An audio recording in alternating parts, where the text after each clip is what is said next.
नमस्कार सभी को। भारत के संविधान सभा से बनने वाले सभी महत्वपूर्ण प्रश्न इंपोर्टेंट क्वेश्चन है, अच्छे से पढ़ना।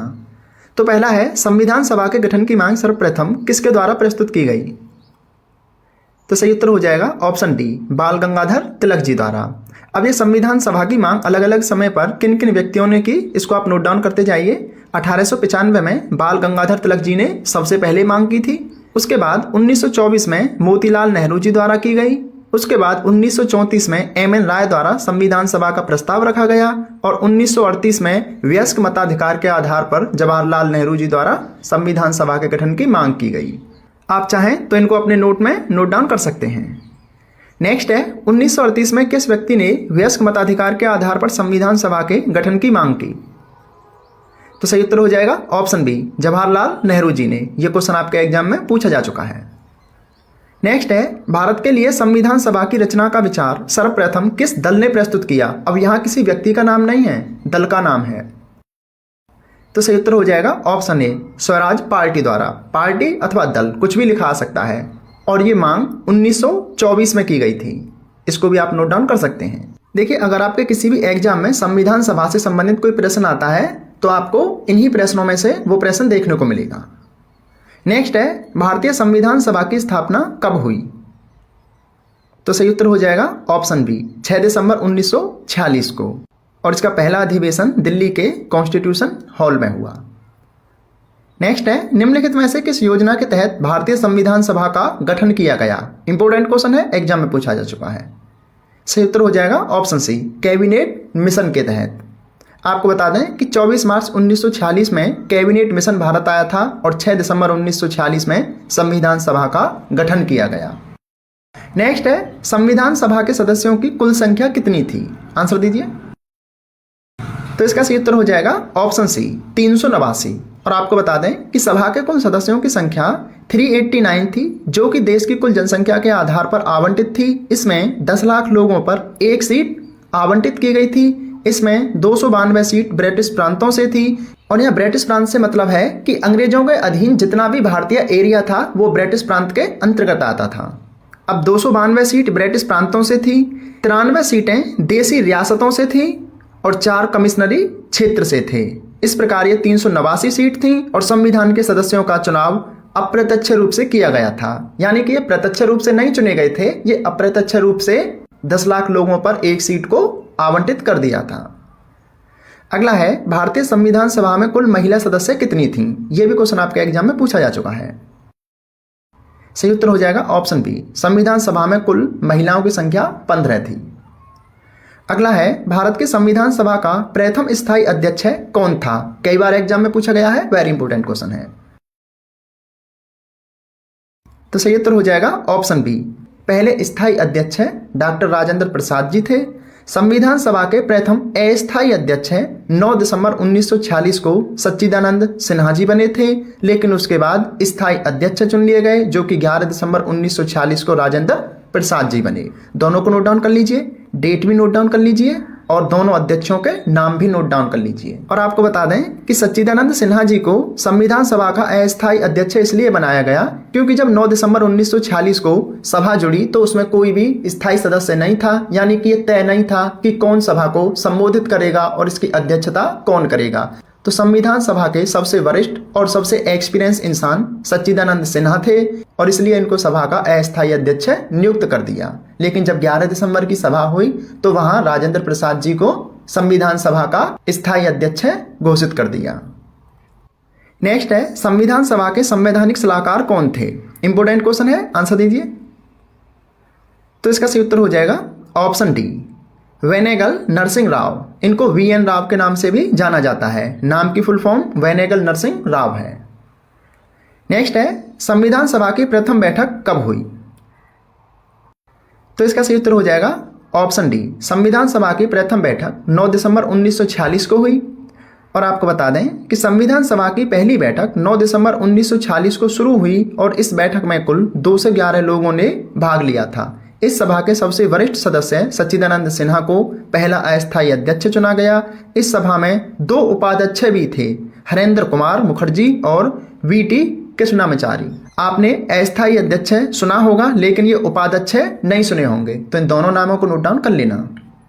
नेक्स्ट है संविधान सभा की दूसरी बैठक 11 दिसंबर 1946 को हुई। इस बैठक में स्थायी अध्यक्ष कौन थे? तो सही उत्तर हो जाएगा option A, doctor Rajendra Prasad ji. ये कुछ क्वेश्चन आपके एग्जाम में हर बार घुमा फिरा के आते हैं, तो इसलिए इनको अच्छे से याद कर लेना। और आपको बता दें कि 11 दिसंबर 1946 को संविधान सभा की दूसरी बैठक में राजेंद्र प्रसाद जी को स्थायी सदस्य का दर्जा दिया गया था, यानी कि स्थायी सदस्य चुन लिया गया था। नेक्स्ट है भारतीय संविधान सभा में उद्देश्य प्रस्ताव किसके द्वारा पारित किया गया? वेरी इंपॉर्टेंट क्वेश्चन है। तो सही उत्तर हो जाएगा ऑप्शन सी, जवाहरलाल नेहरू जी के द्वारा।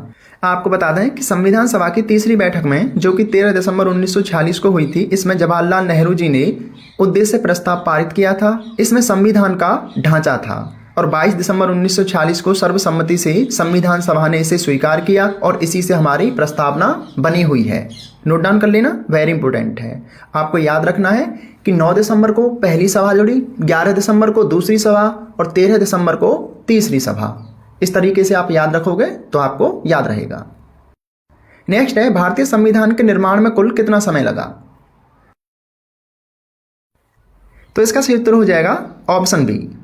भारत के संविधान निर्माण में कुल 2 वर्ष 11 माह और 18 दिन लगे, जो कि 26 नवंबर 1949 को संविधान बनकर तैयार हो चुका था तथा इस संविधान पर 284 लोगों ने हस्ताक्षर किए। आपको डेट याद रखनी है कि हमारा संविधान 26 नवंबर 1949 को बनकर पूरा हो चुका था। नेक्स्ट है निम्नलिखित में से किस तिथि को संविधान सभा ने संविधान को अपनाया? तो इसका सही उत्तर हो जाएगा ऑप्शन बी, 26 नवंबर 1949 को ही संविधान सभा ने इसे अपना लिया था और 26 जनवरी 1950 को पूरे देश में इसे लागू कर दिया। संविधान बनने की तिथि और लागू करने की तिथि दोनों अलग हैं, ये आपको पता होना चाहिए। नेक्स्ट है संविधान जब बनकर तैयार हुआ तो आरंभ में इसमें कुल कितने भाग, अनुच्छेद और कितनी अनुसूचियां थीं, अथवा मूल संविधान में कितने भाग, अनुच्छेद और अनुसूचियां हैं? तो सही उत्तर हो जाएगा ऑप्शन सी, 22 भाग 395 अनुच्छेद और 8 अनुसूचियां। लेकिन वर्तमान में 25 भाग 470 अनुच्छेद और 12 अनुसूचियां हैं। नेक्स्ट है भारत के संविधान सभा में किस प्रांत का प्रतिनिधित्व सर्वाधिक था? तो इसका सही उत्तर हो जाएगा ऑप्शन ए, संयुक्त प्रांत का। और आपको बता दें कि इस सभा में हैदराबाद रियासत के प्रतिनिधि ने भाग नहीं लिया था। ये क्वेश्चन एग्जाम में पूछा जा चुका है कि निम्नलिखित में से किस रियासत का प्रतिनिधित्व संविधान सभा में नहीं था? तो ये हैदराबाद का प्रतिनिधित्व नहीं था। नेक्स्ट है भारतीय संविधान को बनाने हेतु संविधान सभा में कुल कितने अधिवेशन हुए? तो इसका सही उत्तर हो जाएगा ऑप्शन सी, संविधान को बनाने के लिए सभा में कुल 11 अधिवेशन हुए थे।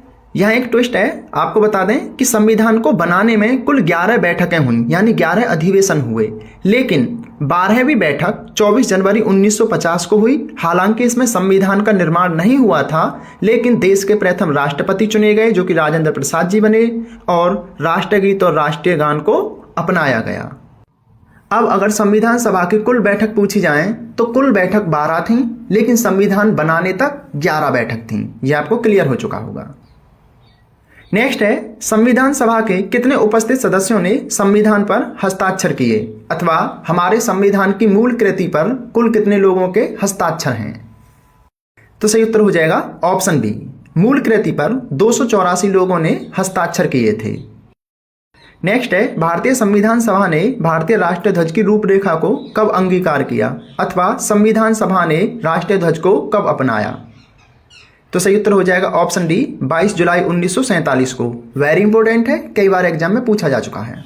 और संविधान बनाने के अलावा संविधान सभा के कुछ अन्य कार्य भी थे, जैसे कि मई 1949 में राष्ट्रमंडल खेलों में भारत की सदस्यता करना, 22 जुलाई 1947 को राष्ट्रीय ध्वज अपनाना, 24 जनवरी 1950 को राष्ट्रीय गीत को अपनाना, 24 जनवरी 1950 को राष्ट्रपति का चुनाव यानी डॉक्टर राजेंद्र प्रसाद जी का चुनाव करना।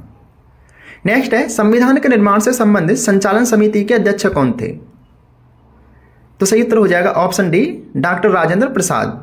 डॉक्टर राजेंद्र प्रसाद नियम और प्रक्रिया समिति और संचालन समिति के भी अध्यक्ष थे। नेक्स्ट है प्रारूप समिति के अध्यक्ष कौन थे? तो सही उत्तर हो जाएगा option C, doctor Bhimrao Ambedkar. इस समिति को मसौदा समिति अथवा ड्राफ्टिंग समिति के नाम से भी जाना जाता है। वेरी इंपॉर्टेंट क्वेश्चन है, कई बार एग्जाम में पूछा जा चुका है। कभी मसौदा नाम लिख के आता है तो कभी ड्राफ्टिंग कमेटी। नेक्स्ट है, बाबा साहब भीमराव अंबेडकर भारतीय संविधान सभा में किस प्रेसिडेंसी से निर्वाचित हुए थे? तो सही उत्तर हो जाएगा ऑप्शन सी, पश्चिम बंगाल प्रेसिडेंसी थे। उस समय ये बंगाल प्रेसिडेंसी था, लेकिन वर्तमान में ये पश्चिम बंगाल है। अगर ये एग्जाम में बंगाल प्रेसिडेंसी लिखा आता है तो भी सही है, और पश्चिम बंगाल लिखा आता है तो भी सही है। तो ये आपके संविधान सभा से संबंधित कुछ इंपॉर्टेंट क्वेश्चन थे। इसी तरीके के प्रश्न आपके एग्जाम में पूछे जाते हैं। तो आपको प्रश्न कैसे लगे आप जरूर बताएं, और अगर